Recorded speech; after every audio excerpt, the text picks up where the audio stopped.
Ouais, salut les amis, aujourd'hui on va essayer de parler un petit peu des solénoïdes de boost électrovannes de turbo sur nos N54. Euh, alors déjà pour commencer, comment ça fonctionne? Une entrée, une sortie, une mise à l'air. Voilà, quand on enlève le cache, on voit bien qu'il y a trois embouts. Entrée, donc ça va, c'est l'arrivée de la dépression.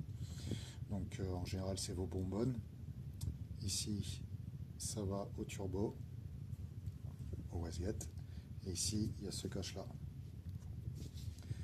Donc, pour faire simple, on a notre pompe à vide qui tire en permanence pas du vide là-dedans. Et qui ensuite, là, on va au turbo.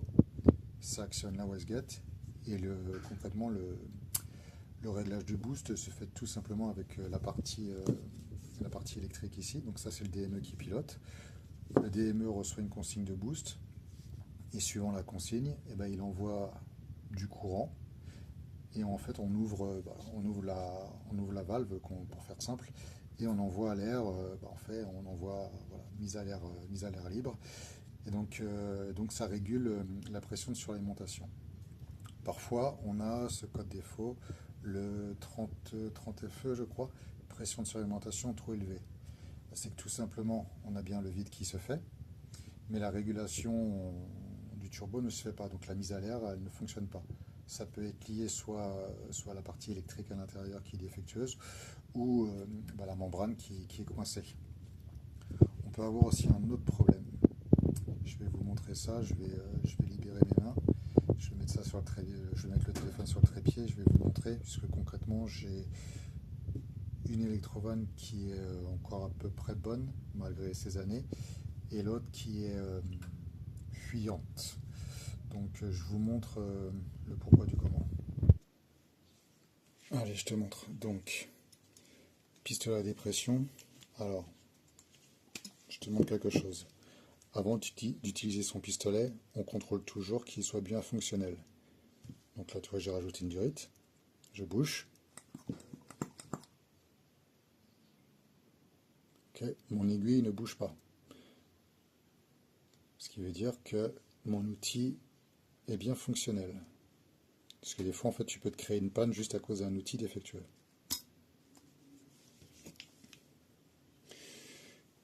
Donc là, le tuyau, je le mets bien à l'entrée. Je bouche ma sortie, celle qui est censée aller au turbo. Donc, je fais une dépression. Et tu vois, ça se casse la gueule tout doucement. Mais vraiment, tu vois, c'est progressif. C'est très très lent. Donc là, mon électrovanne est bonne. Je lâche. Tu vois, ça s'accélère un tout petit peu. On est d'accord? Maintenant, ça c'était la première électrovanne, celle qui est OK. Je te montre la deuxième. Pareil, tout est OK. Je bouche exactement de la même façon. Je crée du vide. Et regarde à quelle vitesse. Pourtant, je suis bouché, hein. Mais regarde à quelle vitesse ça se casse la gueule. C'est ultra rapide. Donc celle-là, elle est morte. On recommence. Tu vois. Allez. Tu vois, c'est ultra rapide.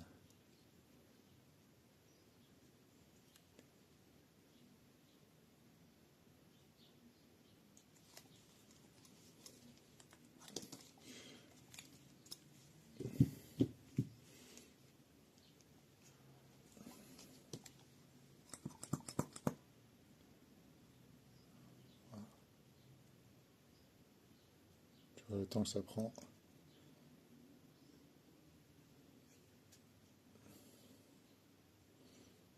Voilà, donc celle-là, elle est OK. Donc, pour résumer, pression de suralimentation trop élevée, tu t'emmerdes pas avec ces tests-là, ça sert à rien. Tu en prends de neuves, soit en origine, soit en Pierberg. Fais attention là où tu achètes, hein, parce que malheureusement des Pierberg pas top top, ça arrive, notamment Autodoc pour ne citer que. Voilà. Ensuite, si tu as un problème de suralimentation, donc par exemple une fuite de boost, un boost qui atteint sa consigne et puis d'un coup qui chute progressivement suivant les tours moteurs, eh ben, tu peux déjà commencer par faire ce test-là avant de tout démonter sur ton véhicule. Donc tu fais le test des solénoïdes, tu fais en même temps le test sur tout ton circuit, hein, tu contrôles ton circuit de vide, tu regardes s'il est étanche. Si tu n'arrives pas à gérer de vide dans ton circuit, c'est que tu as un problème.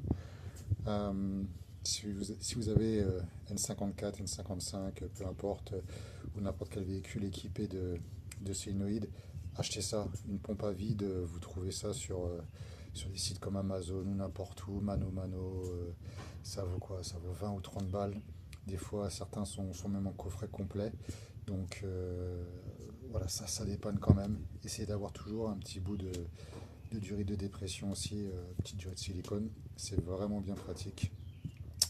Voilà, donc faites ce test-là. Et vous pouvez aussi avec l'outil faire comme dans une vidéo précédente. Donc c'était le contrôle et réglage des wastegate et turbo sur N54. Donc avec cet outil-là qui coûte vraiment pas cher, vous pouvez faire ça aussi. Voilà. Donc j'espère que cette vidéo vous permettra d'y voir un petit peu plus clair et qu'elle pourra vous aider. Allez, salut les amis.